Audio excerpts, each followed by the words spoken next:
their experience is not your business. See what I'm saying? Of course you can love them. Of course you can want the best for them.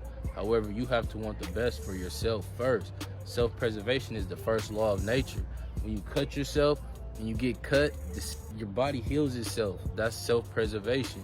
See what I'm saying? You have the ability to heal yourself, but you have to believe that you have that power. You see what I'm saying? If you don't believe you have that power, you'll never tap into it, and it'll never happen. And you'll always be constantly putting external people and things before you, so you'll never be able to heal.